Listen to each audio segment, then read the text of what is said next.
बंद होते. तर सर्वप्रथम मी कोल्हापूर जिल्हा दूध उत्पादक संघ आणि आमचे सन्माननीय चेअरमन नावीद मुश्रीफ साहेब आणि त्यांचे सर्व संचालक मंडळाच्या वतीनं आपलं गोकुळ परिवारामध्ये हार्दिक असं स्वागत करतो.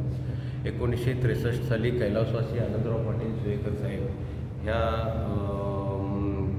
सहकार महर्षींनी ह्या कोल्हापूर जिल्हा दूध उत्पादक संघाची स्थापना केली 1963 साली. 1963 साली प्रथमतः आपण ह्या ठराविक तालुक्यातलं दूध गोळा करून ती शासकीय दूध डेअरी जी गोकुळला म्हणजे कोल्हापुरातली होती त्याला दूध घालण्याचं काम प्राथमिक स्वरूपात चालू होतं. हा काळ साधारण 1970-72पर्यंत असा चालल्यानंतर 72 साली तत्कालीन मुख्यमंत्री वसंतराव नाईक साहेब त्यांनी गव्हर्नमेंटची डेअरी ही गोकुळकडं हँडओव्हर केली की बाबा गोकुळचं काम आता चांगलं चालू आहे आणि शासकीय डेअरी तुम्ही चालवायला घ्या, असं हे 71-72च्या दरम्यान हँडओव्हर झाली. त्यावेळेला मग ताराबाई पार्कमध्ये ती गव्हर्नमेंटची डेअरी होती. ती डेअरी प्लस आमचं आईस फॅक्टरी हॉटेल हॉटेल म्हणून आहे आणि मग त्या ठिकाणी बर्फाची फॅक्टरी सहित ती डेअरी गोकुळकडं हँडओव्हर झाली. मग पुढं 1976-77ला काय झालं तर राष्ट्रीय आपले NDDB म्हणजे नॅशनल डेअरी डेव्हलपमेंट बोर्ड याच्या सहकार्यानं गोकुळला ऑपरेशन फ्लड योजना क्रमांक 1 म्हणजे त्यावेळेला आपल्या देशामध्ये धवल क्रांतीला सुरुवात झाली. 1976ला पहिली ऑपरेशन फ्लड योजना क्रमांक 1 ही कार्यान्वित झाली. मग त्यावेळेला डॉक्टर वर्गीस कुरेन हे NDDBचे चेअरमन होते.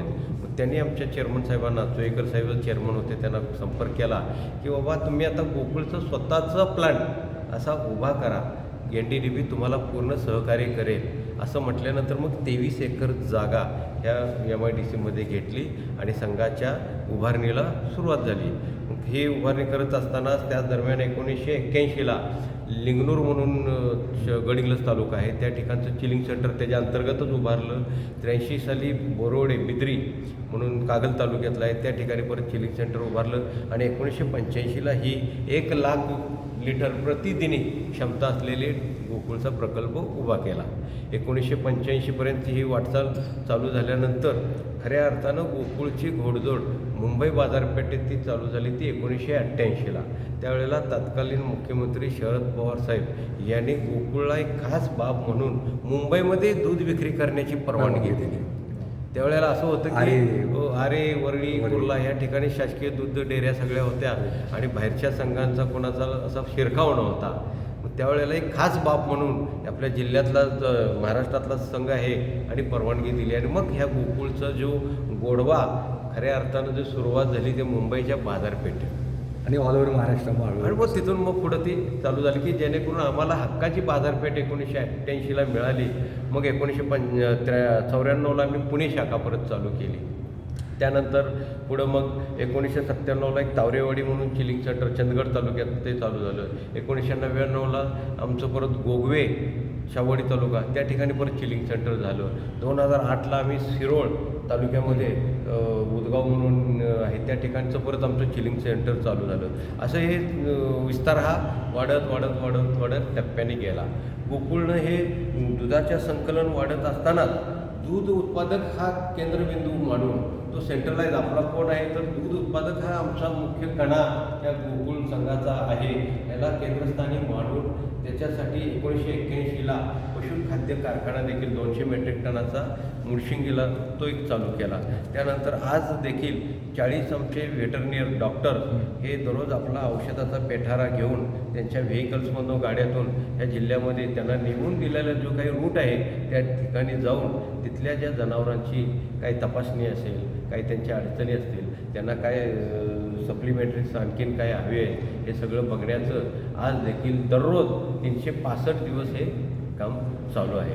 हे सगळं करत असताना गोकुळनं दूध संस्थेबरोबरच ग्राहक देखील हा आपला सगळ्यात महत्त्वाचा आहे असं म्हणून 1992 साली गुणवत्ता खात्री कार्यक्रम राबवणारा NDDBच्या सहकार्यानं पहिला सहकारातला दूध संघ कोणतं गोकुळ आहे. 1992 अमूलच्या पण आधी हा अमूलचं अमूल अगोदरच होतं.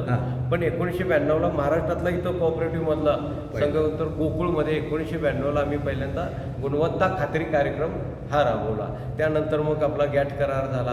मग ISO मानांकन आलं. ISO 9000 ह्या मानांकनाप्रमाणे पॅरामीटर्स चालू झाली. त्यानंतर ISO 22,000-2005 ह्या अन्न सुरक्षा प्रणालीप्रमाणे आमचं कामकाज चालू झालं. आता आपण ISO 22,000-2018 या आंतरराष्ट्रीय मानांकनाप्रमाणे गोकुळचं सगळं काम चालू होतं. दुधाच्या विक्रीबरोबरच दुग्धजन्य पदार्थ म्हणजे श्रीखंड, आम्रखंड, पनीर, दूध भोगटी, तूप, त्यानंतर लस्सी, ताक ह्या सगळ्या देखील उपपदार्थाची निर्मिती गोकुळनं सातत्यानं ही करत गेलेली आहे. आता सध्याच्या मागच्या 6 महिन्यामध्ये आम्ही एक लॉन्च केलं, गुलाबजामुन लॉन्च केलं आहे. आता गोकुळचं चीज देखील मार्केटमध्ये आता उपलब्ध झालेलं आहे. हा सगळा विस्तार करत असताना गोकुळला आज 4,000 कोटीचा वार्षिक टर्नओव्हर हा गोकुळचा आता गेलेला आहे. 6,000च्या वरती दूध संस्था ह्या गोकुळला दूध पुरवठा करता आहेत. साधारण आता 2200 इतके कर्मचारी या गोकुळमध्ये काम करत आहेत. गोकुळचं कार्यक्षेत्र कोल्हापूर जिल्ह्याबरोबरच उत्तर कर्नाटकचा जो भाग आहे म्हणजे बेळगाव जिल्ह्याच्या काही ठिकाणी आहे, त्यानंतर कोकणमध्ये आहे गोकुळचा विस्तार झालेला आहे. सोलापूर जिल्ह्यामध्ये आमचे चिलिंग सेंटर्स, बल्क कूलर्स असे आम्ही लावलेले आहेत. पॅकिंग स्टेशन बघायला गेलं तर गोकुळच्या ह्या ठिकाणी आमची पॅकिंग होतं. उदगाव शिरोळच्या ठिकाणी पॅकिंग स्टेशन आहे. कोकणामध्ये सिंधभूमी म्हणजे नाधोडी म्हणून गाव आहे, त्या ठिकाणी आमचं पॅकिंग स्टेशन आहे. पुण्यामध्ये पॅकिंग स्टेशन आहे. वाशीमध्ये देखील पॅकिंग स्टेशन आहे. अशा ह्या सगळ्या माध्यमातून तिथेच करायचं, चिलिंग तिथेच करायचं आणि तिथेच शिरोळला तसं होतंय. बाकीच्या ठिकाणी इथून सगळं दूध आहे तिकडं पाठवलं जातं प्रोसेस करून, स्टँडर्डाईज करून. आणि आज अखेर दररोज 15.5 लाख लिटरचं विक्री गोकुळची होते आणि 18 लाख लिटरची आत्ता दररोजचं संकलन आहे आमचं. असं ह्या गोकुळचं 18 लाख लिटरचं संकलन आहे. 15.5 लाख लिटरची आता विक्री आहे. 3 लाख जे आहेत ते आम्ही प्रोडक्शन होतं, दूध भोगटी होते, लोणी होतं, म्हणजे जे आम्हाला परत विक्रीसाठी आमच्या बाकीच्या पदार्थासाठी, तुपांसाठी वगैरे डायव्हर्ट केलं जातं, वापरलं. म्हणजे इथे जे आहे मुंबईला जे आहे कलेक्शन वगैरे तिथे पण प्रोसेस वगैरे मुंबईला काही कलेक्शन फक्त आपलं कोल्हापूरचं आहे. कोल्हापूर आणि चिलिंग सेंटर कोल्हापूर जिल्हा, सांगलीचं काही भाग आहे. सिंधुदुर्ग तुम्ही कमांड एरियामध्ये घेतला? सिंधुदुर्गला कलेक्शन आहे आमचं. तिथं माजी आमदार प्रमोद जठार म्हणून त्यांची कणकवलीची तीच चालवायला गोकुळ कलेक्शन करून ते इकडे आणलं नाही. तिथं जातात, तिथं पण प्रोसेसिंगची व्यवस्था आहे. शिरोळला प्रोसेसिंग आहे, इथं गोकुळला प्रोसेसिंग आहे. चिलिंग सेंटरचं सगळं दूध इथंच येतं. बल्क कूलरचं जे दूध आहे ते इथंच येतं आणि प्रोसेसिंग करून स्टँडर्डाईज करून मग आपण ते बाय टँकर हे पुण्याला आणि मुंबईला पॅकिंगसाठी पाठवलं. तिथं पॅकिंग केलं जातं. असं एक टर्न आहे. जरा हे लाव सुहास, जरा व्हिडिओ लाव. आता वेळ आहे ना एकदम निवांत.